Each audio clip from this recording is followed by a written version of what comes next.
Sudip Bandyopadhyay BJP করবে কিনা আমি জানি না। বিজেপি করবে, বিজেপি তাকে নেবে বলে আমার মনে হচ্ছে না।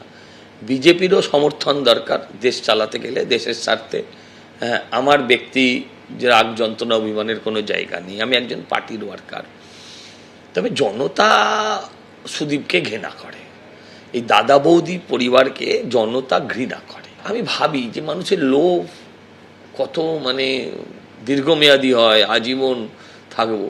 আচ্ছা, বউ তো কমসে কম 5টা বছর থাকবে, যে যাই করুক না কেন 5টা বছর তো উনি থাকবেন।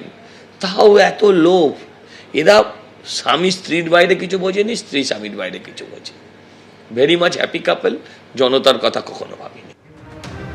19 জনের বিদ্রোহী তৃণমূল সাংসদের তালিকায় জুড়ল আরও একটি নাম। সুদীপ বন্দ্যোপাধ্যায় বিদ্রোহী ব্লকে যোগ দিয়েছেন, সই করেছেন সেই তালিকায়। একই সঙ্গে কেন্দ্রীয় স্বরাষ্ট্রমন্ত্রীর সঙ্গে 8 ঘন্টা বৈঠক করেছেন সুদীপ বন্দ্যোপাধ্যায়। এদিকে কুণাল ঘোষ তিনি আক্রমণ করে বলছেন যে এই সুদীপ বন্দ্যোপাধ্যায়কে মাথায় তুলে রেখেছিলেন মমতা বন্দ্যোপাধ্যায়।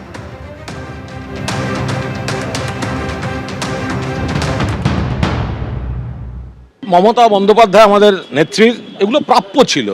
এই ধরনের লোকগুলোকে উনি মাথায় তুলেছেন। সুদীপ বন্দ্যোপাধ্যায় যাওয়া মানে তো buy one get one free. বিজেপির মার্কেটিংয়ে তো বিরাট সাকসেস। শুধু সুদীপ বন্দ্যোপাধ্যায় একটা পরচুলো হলো, একটা ওরকম একটা অদ্ভুত টাইপের লোক পাওয়া গেল তাই নয়, তার সঙ্গে একটা ভ্রাম্যমান বিউটি পার্লার পাওয়া যাবে।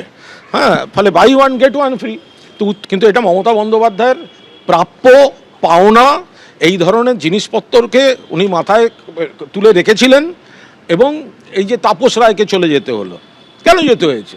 তাপস রায়ের মতো একটা দক্ষ নেতা। এই সুদীপ বন্দ্যোপাধ্যায় হোয়াটসঅ্যাপ করে করে কেঁদে কেঁদে বলেছেন, মমতা আমাকে উত্তর কলকাতার সভাপতি আবার করে দাও। সজল ঘোষ, তার বাড়িতে পুলিশ দিয়ে দরজা ভাঙানো হয়েছে। একমাত্র কুণাল ঘোষ টুইট করে প্রকাশ্যে প্রতিবাদ করে আমি দলের লাথি ঝাঁটা খেয়েছি সেদিনকে। এগুলো কারা করেছে? এই ওখানকার যারা এইসব লোকজন।